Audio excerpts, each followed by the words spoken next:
Okay, good morning, students. You might have seen all the videos that we have sent up to this time, and we are discussing about the chapter 8, that is human health and the diseases. Okay, and we have seen some types of the diseases that is caused by bacteria, virus, and some of the protozoan. And the next topic that we discuss is about the immunity. And in the last class, we discussed two types of immunity. That is, one is the innate immunity, and other one is the acquired immunity. I think you all have gone through that video and you might have cleared all the doubts related to that. Okay. Now today we are going to have a new topic that is again related with immunity only, but the two types of immunity that normally we are having. Okay, so there are two types of immunity. The first one is called as the active immunity and the second one is called as the passive immunity. Now, can anyone explain here? Can you understand the difference between the active immunity and the passive immunity? I think this word can make that definition. Active means the antigens have been produced in our body by some kind of infections or by the introduction of some kind of vaccine. Okay, so that is done and that response is called as the active immunity. So your body is active, then only that antigen will be coming in your body, and in response to the antigen, antibodies are produced. Okay, so that's why this immunity you will call it as the active immunity. And the best example that we can deal with this active immunity is the introduction of the vaccine to our body. Okay, now whenever we introduce an vaccine to the body, what is a vaccine actually? The vaccine is a microorganism or any proteins that has been given to our body in a weakened form. Okay, so what is the result of that antigen? When we are released antigen into our body, they produce the antibodies. Clear? So that is called as the active immunity. Now let's see what do you mean by passive immunity. Passive means it's only the half work we are doing with our body. So what is the other part? The antibodies have been already produced in somewhere and that has been taken to our body directly. Okay, like we can give an example, like normally if anyone is having a snake bite, so we are introducing passive immunity because snake bite we need an immediate first aid. So you can't wait your body to act for the antigen and to produce the antibody. So what we have to do, we have to introduce the antibodies directly into the body, then only the action will be fast. Okay, for that purpose we are introducing the passive immunity. Okay, so now I think you might have understand what is the basic difference between active immunity and the passive immunity. Okay, now again when we talk about the passive immunity, one more example we can have, that is the colostrum. What is a colostrum? That is the first milk fed by the mother to a baby, and the color of the colostrum is a yellowish color. Okay, and this colostrum, they contain some antibodies, and that antibodies can be given to the baby directly because it's a small baby, just they have taken birth, so that time they don't have any antibodies in their body. So the best thing is that the feeding the mother's milk that contain the colostrum. So that is also a immunity which is the passive immunity. Okay, and this one is the normal antigens. They are normal diseases that is attacking our body, or when we are suffering from some kind of infection, or we can say the vaccine, that vaccine that we are taking, that is coming under the active immunity. Now let's see some of the differences between this active and the passive immunity. Okay, so let's see the differences. Active immunity, passive immunity. So already I explained all these things, but it's in the form of the differentiate method. The exposure to antigen, the immunity is achieved by injecting antigen or through any of the infection. Okay, so this antigen is coming into our body. And here you can see the immunity achieved by injecting the antibodies directly. So that is a first and foremost difference between active immunity and the passive immunity. Now, second one, the immune state develops over a period of weeks. That means the action is very slow. Okay, because it will take some time for the development of the antibodies. But here, the immunity develops immediately. Why? Because we are injecting antibodies directly. Okay, now This one, secondary response is more enhanced. I think you might have heard about this in our last classes. What do you mean by the secondary response? What do you mean by the secondary response? That whenever you have the attack of any of this infection, what will happen? The antigen that is entering into our body, antibodies are already produced. Okay. Now this antibodies, that time during the attack of the first infection, that antibodies might be not so strong. Okay, so that will be there in our body, and second time when the same pathogen, same antigen attacks our body, what will our body do? Our body is having a memory power, okay, and that primary antibodies that has been produced in our body along with the secondary antibodies that is produced after the second attack, that infection has not started in our body, but that antigen came to our body. Okay, so these two responses together, they can kill that antigen. So their memory power is there. Okay, so that is there when we discuss about the active immunity. But here the passive immunity, no immunological memory. Your body will not have that memory. Your body will not have any primary response or the secondary response. Okay, so these are the major differences between active immunity and the passive immunity. And I have given here examples also, the vaccine that we are taking and the normal infections that we are suffering from. Okay, and here we can see the colostrum, and this colostrum, they produce an antibody called the IgA antibody. These all things we have discussed in the last classes. And another example we are discussing here is the antivenom that is injected during the time of the snake bite. Clear? I think this will be clear for everyone, the difference between the active immunity and the passive immunity. Okay? Then let's see, you can take your book and see the book. It's all you have in your NCERT book only. Now the next thing that we are going to discuss is about, already we discussed this word vaccine and the process of the vaccination. So the next part is the vaccine, or the other word for the vaccine is called as the immunization. Okay, so vaccination. Now what is the principle of this vaccination? Now this have been already discussed. Again I am telling, it's a repetition only. So what is the principle of this vaccination? That is your memory of the immune system. Okay, the memory of the immune system, that is the basic principle of the vaccination. Once again I will tell you, what do you mean by the memory? Whenever you apply an vaccine in your body, what will happen? Vaccine is actually an antigen. It is treated as an antigen. So they produce antibodies in response to that vaccine. And these antibodies are present in our body. Clear? Now what will happen when the virus, bacteria, any of the pathogen attack our body? What will happen? The antibodies that is already present in our body along with the antibodies that is going to be produced during that attack of that pathogen will be combined together. Okay, then we can escape from that disease. Clear? So that is the basic principle that we are giving in the vaccination.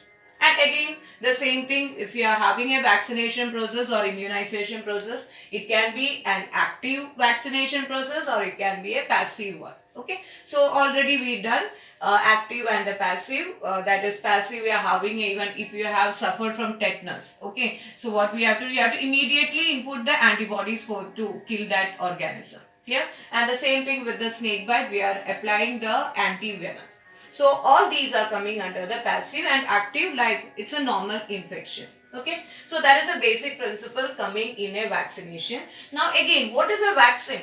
What do you mean by a vaccine? It's an antigenic proteins of the pathogen or the weakened pathogen. Why we use the term weakened pathogen? Because we need a weakened one. If it is a very strong pathogen, what will happen?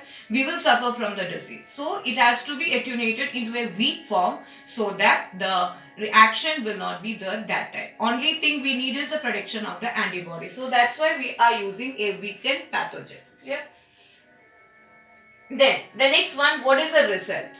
After having the vaccine in our body, what is the result of that vaccine? So let's see. First one, that is the main thing, the production of the antibody. So antigen has come to our body. As a result, the antibodies have been produced. Okay. Now, after the production of the antibodies, what will happen? It will neutralize the pathogenic agents during the actual infection. So when an actual infection comes in our body, what will they do? They will neutralize the pathogenic agent because already the antibodies have been produced. So they will neutralize this pathogenic effect. Clear? Now, next one. Again, the same thing is coming here. Which property they are using? They are using the memory power of the B lymphocytes and the T lymphocyte. Okay, because we know that there are two types of lymphocytes. One is the B lymphocytes, another one is the T lymphocyte. These all things we have covered. So again, I am telling the B lymphocytes are the actual lymphocytes that is helping in the production of antibodies. Okay, and the T lymphocytes are the one that is not producing any antibodies, but they help the B cells to produce the antibodies. Clear? So these are the these are the process of the vaccination. Now we have a new technology that is called as a recombinant DNA technology, or you can call it as rDNA technology. Now, by using this recombinant DNA technology, the production of the vaccine became very easier. Okay, now what is this recombinant DNA technology? It's coming in the next chapter, and how to produce a recombinant DNA, that is coming on. Okay, so here just you have to remember that by using this technology of the recombinant DNA technology, the production of the vaccine becomes very easy because at a time we can produce a large amount of vaccine. Okay, we know that vaccines are needed in a very bulk quantity. So for the production of this bulk quantity of the vaccine, now the modern technology that we are using is the recombinant DNA technology. I think it's clear for everyone what is the vaccination process and what is the basic principle involved in that, and what is the result, what is the need of vaccination, and what is the product of the vaccination. Okay, and the new technology that we are using for the prediction is recombinant DNA technology. One example I can give you, that is a hepatitis B vaccine. It's a very common vaccine that is available in the market, and this hepatitis B vaccine we have extracted from the yeast by using the technology of the recombinant DNA. Okay. So that is all about the vaccination. And again, the same thing, will be active vaccination as well as the passive vaccination depending upon the time moment. Okay, if it is an emergency, if it is needed in an emergency way, though we have to apply the passive vaccination so that the antibodies can be directly injected to the body, because we don't have time. We don't have time to wait our body to produce the antibody, because before that might be we can die. So to avoid that one, some of these can be treated by introducing the passive immunization method. Okay. So I think that part is over. That is vaccination and the immunization. Then comes the next part is called as the allergy. I think this word is very familiar for all of you, and might be some of our students and even some of our people are suffering from the allergy. Now tell me, what do you mean by allergy? Allergy is actually an exaggerated response of our body. Okay, the exaggerated response of our body to some of the antigens. Clear? So that is called as the allergy, and whatever is causing the allergy, that you will call it as the allergens. Okay, so allergy, allergens, and what are the different agents that is causing the allergy, and what is the output of the allergy, and what are the different methods, diagnostic methods that we can use to detect the allergy, that we are going to discuss here. Okay, so this is a topic called the allergy. And this allergic reactions, they produces an antibodies, and the name of the antibody is IgE. Okay, we already discussed IgA antibody while we discussed about the cholesterol. Now, this antibodies that is produced in response to this allergy, that comes to a group of antibodies called the IgE antibodies. Okay, now let's define. What do you mean by the allergy? The exaggerated response of the immune system to certain antigens. That is called as the allergy. Now, whoever is causing the allergy, you will generally call as the allergens. Okay. So, allergens means the agents who are causing the allergy. Now, tell me, what are the different agents that is causing the allergy? That is mites in the dust, some kind of pollen grains, and some kind of animal dander. I think we all might be, even I'm suffering from this kind of allergy. I'm having the dust allergy. Okay, so after this allergic reaction, how our body respond? What will happen to our body? Sometimes we sneeze. Okay, sometimes we are having watery eyes, that is, the water is coming from the eyes without any reason, or sometimes we have a running nose, or sometimes we are having difficulty in the breathing process. So these are the symptoms that normally we are having when we are allergic to some of these agents. Okay, so first of all, we should know if to what we are allergic. Clear? So that is very important thing, because there are lots of things that we are coming across every day. We are eating lots of food items, and we are having lots of environmental factors also. So first of all, we should know for what thing, yeah, what is the allergic agent in my body, because everyone is different. So everyone is having different allergic response. So I should know to which part I am allergic. Okay. For that, that is the diagnostic method. For that, what we have to do, we have to expose ourselves or injected very small doses of possible allergens. Okay. And after that, we have to study the reaction that is occurring in that part. I think you might have heard about a patch test. So what is a patch test? Just take one part of the skin. Okay. This one part of the skin will be marked, and that will be even marked like, if this is my skin, it has been divided into many parts like this. Okay. Now after that, what they will do, they apply that allergic reagent. Many will be there. We are not sure. We are going to diagnose to which thing that we are allergic. So what we will do, we will apply one of the allergic agent here, like we are applying some kind of dust, or like that in each and every patches we apply some of the allergic reagent. Okay. Then the doctor will ask you to wait for some time. Yeah, might be 1 day or 2 days. After that, we have to see to this patch to which your body started reacting. Okay. So that is one of the tests that we can do for diagnosing that to which particle, yeah, for which agent that we are allergic. Clear? I think this is a very simple test, but it's not so simple as we think, because first of all, we should know, like we have to enclose ourselves 1 day or 2 days thinking that what all things we are eating, okay, and which environment we are facing.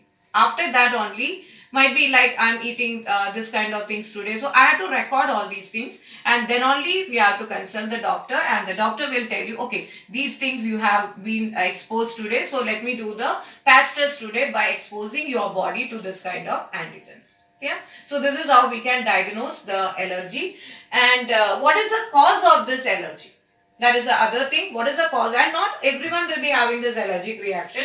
What is the cause of this allergy? That is the release of the chemicals like histamine and serotonin from the mast cell. So these are the basophil cells that is present, and they release some of the chemicals like histamine and the serotonin. So this part is the important one, that you have to learn the name of the chemicals that is released from the mast cell that is responsible for the allergic reaction. Okay. Now let's see the treatment. How we can treat this allergic reaction? You have seen here the word histamine. So what we will do, you will take a drug called the antihistamine. Okay, everything is like anti, opposite to that. So histamine, so we have to take the antihistamine, or we can take adrenaline. Adrenaline, you know, we have that hormone, adrenal gland, they can release the adrenaline hormone, and that adrenaline we can take from outside. Okay, and even the some kind of steroid. Okay, so these are the treatments for the different kinds of allergy. And again, I am telling, as a result of the allergy, the antibodies that is produced in our body is IgE antibodies. I think it's clear. This part is clear. So the definition you should know, and what are the different allergens. Then what is the symptoms normally we face when we are having an allergy, and what is the cause, how we can diagnose, and what is the treatment that we can go for who is having the allergy. Clear? So these part you have to mark in your book also, and yet I am not taking the book in my hand because it will be difficult for me to explain. So you can have your book, and whenever you have this chapter, whenever you have this part, underline in the book, and I think it's very clear for you. It's not any complicated part also, so it's very clear for you. Okay. So that is about the allergy. Now the immunity, some more topics are left in the part of the immunity. So the next part that we are going to discuss is about a phenomena called the autoimmune.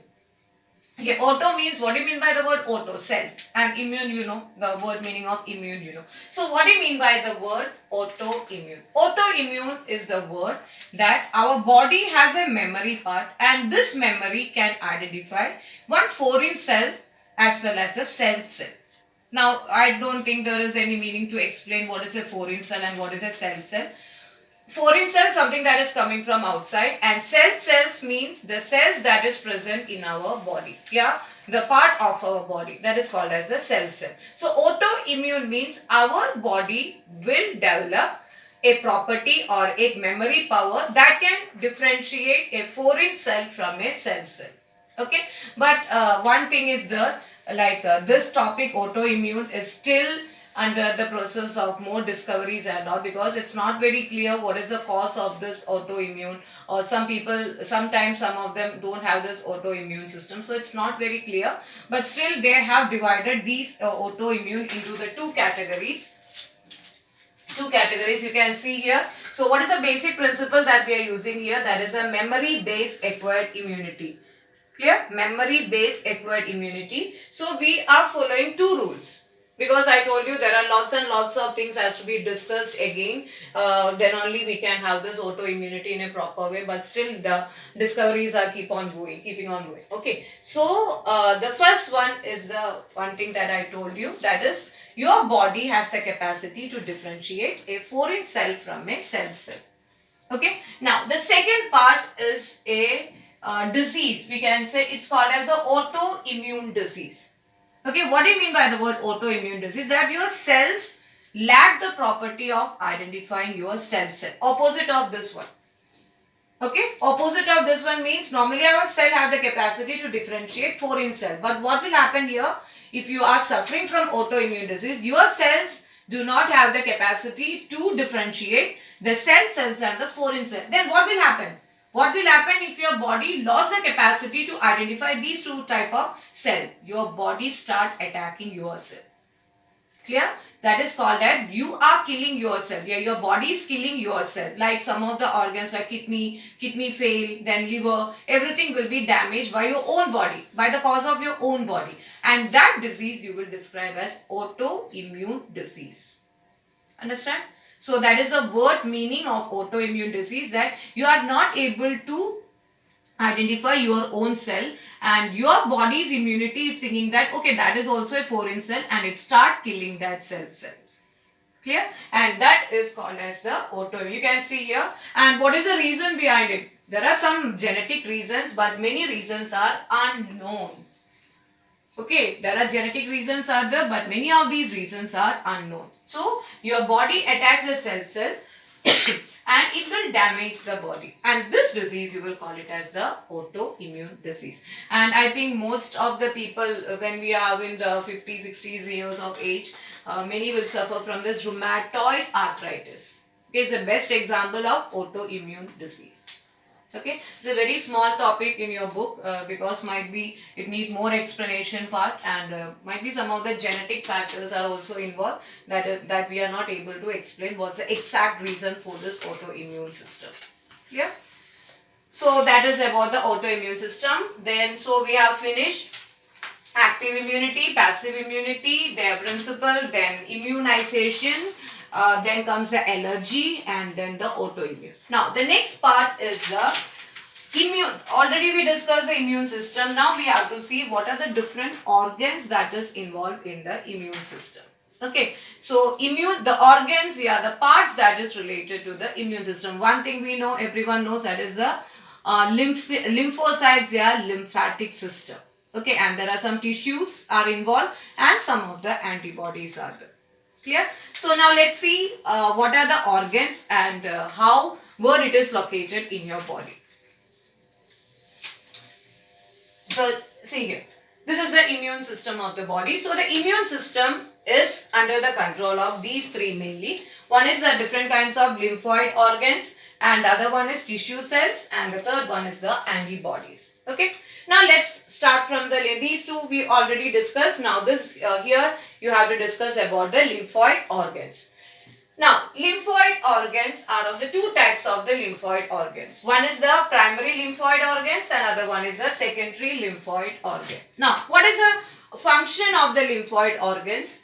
The lymphoid organs are the organs where the actual origin and the proliferation of the lymphocyte takes place. Because now we are going back. Okay, we explained everything. Now we are going to the beginning, like from what is the function of this lymphoid organ. Clear? Because we have done with the lymphocytes, there are two lymphocytes, B lymphocytes, T lymphocyte. Everything is also, we are going back again to explain this part. What are the function of the lymphoid organ? So what is the function? They are the places of the origin, proliferation of the lymphocytes. Clear? So these are the three things. This is the place where the origin and the proliferation. What do you mean by the word proliferation? Increase in the number. Okay. Proliferation of the lymphocytes. Okay. Now the next one, the two types of the lymphoid organ. The first one is called as the primary lymphoid organs. And the second one is the secondary lymphoid organs. Okay. Now let's see. What are the different organs that is coming in the primary lymphoid organ? So here we can see the primary lymphoid organ is of two types. It's not two types. They contain two organs mainly. One is the bone and other one is the thymus. Bone everyone knows, and the thymus is actually that is located near the breastbone. Okay, near to the heart, near to the breastbone. So these are the two primary lymphoid organ. Now, what is happening in this two lymphoid organs like bone and the thymus? The immature lymphocyte, the lymphocytes are present in our body, that is immature in the beginning. So that immature lymphocytes will be maturing into a functional lymphocyte. Clear? So that's why it is called as a primary lymphoid organ, because that is a place where immature lymphocyte is getting converted into the mature lymphocyte. And what do you mean by the word mature lymphocyte? When a lymphocyte get mature, the antigen activity will start. Okay, that means when an antigen comes to your body, that lymphocyte will start attacking them by producing the antibodies. That's why immature is turning into the mature. Clear? And these functions are taking place in the primary lymphoid organ, and the primary lymphoid organs are the bone and the thymus. Okay. Now the next one is secondary lymphoid organ. The secondary lymphoid organs, you can see here which are the different secondary lymphoid organ: spleen, lymph nodes, tonsils, Peyer's patches of the small intestine and the appendix. These words are all clear for you. So I'm not going to explain where and where you can see all these things. Spleen, then the lymph nodes, then the tonsils, then the Peyer's patches that is present in the small intestine and the appendix. Okay, so these are the secondary lymphoid organ. Now, what is the function of the secondary lymphoid organ? Already what happened here? The immature got into the matured one. Now, what will happen here? This is a site for the interaction of the lymphocyte and the antigen. Okay, so the matured lymphocyte that is produced here will be start attacking the antigen that is coming to your body in these organs: spleen, lymph nodes, tonsils, Peyer's patches and the appendix. I think it's clear now which are the primary lymphoid organ. This is a very important topic, that is primary lymphoid organ, secondary lymphoid organ, and what are the functions of these two. Like what is happening in the primary lymphoid and what is happening in the secondary lymphoid. Okay. So in the primary, the immature lymphocytes get into a matured one by having an antigen sensitivity. Okay. And in the second one, that is the secondary lymphocyte, they start their action. That is, the lymphocyte is encountering an antigen. Clear? So these two things are happening in the primary lymphoid organs and the secondary lymphoid organ. Okay. Now, so some more functions have been left out. So let's see some of the functions of this primary and the secondary organs. So the primary one, the first one that we are going to discuss is about the bone marrow. So the main lymphoid organ. Okay, bone marrow is the main lymphoid organ, and they are the one that is mainly contributing to the blood cells and the lymphocytes. Clear? Then next one is thymus. Already we told it is present near the heart, and one thing we have to know that the thymus at the time of the birth, the size is little bit larger, and when you attain the age of the puberty, the size is reduced to very small. Okay, this is one of the character of the thymus, that is at the time of the birth, because that time you need more kind of immunity. At the time of the birth, this has a larger size, and when you are attaining into the puberty state, it will reduce its size. Clear? Now the next one is spleen. They are the bean shaped, and the lymphocyte, and their main function is this is the place where lymphocytes and the phagocytes occur. I told you this is the actual site where the reaction starts. Okay, so you know the definition of phagocyte, that it can capture. Okay, any foreign body that is coming into the body, they can capture into that. That process is called as the phagocytosis, and even it helps in the filtering of the blood. Okay, now what is that filtering of the blood? When the blood is getting filtered, so what will happen? The microbes that is present in the blood, that can be trapped with the help of the spleen. Okay, then it is a large reservoir of the erythrocyte. So what is the largest reservoir of the erythrocyte? That is the spleen. Clear? So these are the functions of, these are the main things that is happening in the spleen. It's bean shaped, and the main property is that they have the lymphocytic antigenic reaction is taking place, and phagocytosis. Then they help in the filtering of the blood, thus trapping the microorganisms there. Okay, and that is a reservoir of the erythrocytes.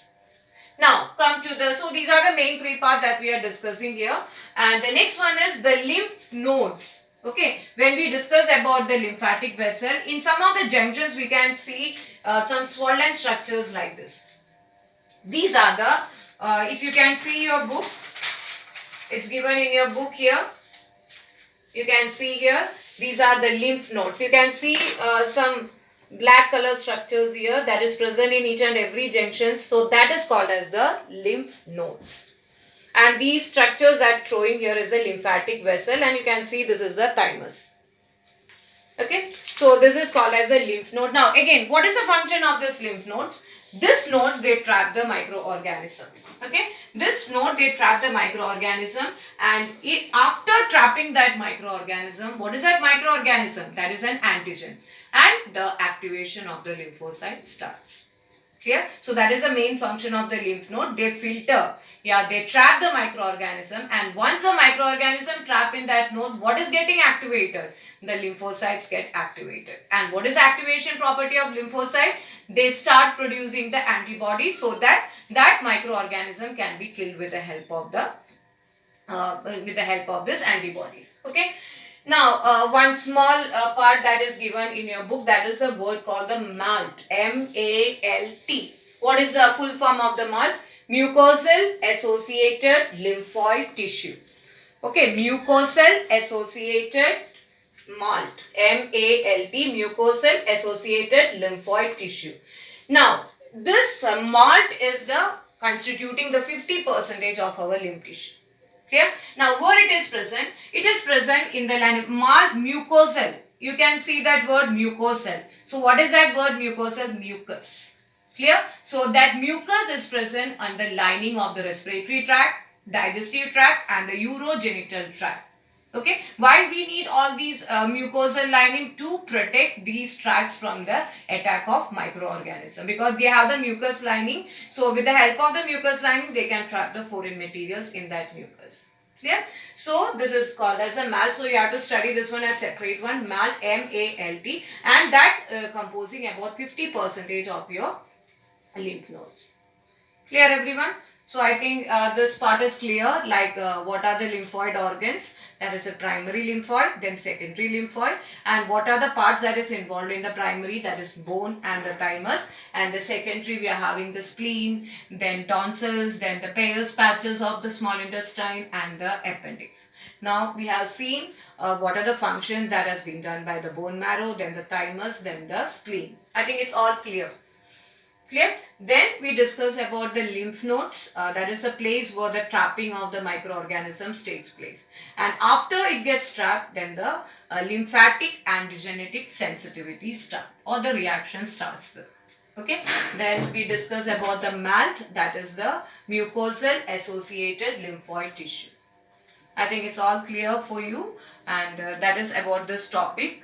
So now immunity part is over, where we discuss diseases, the autoimmunity, then innate immunity, acquired immunity, all types of immunities are over. So I hope you understood this topic. If you have any queries regarding this one, you can ask me in the next session. Okay, thank you.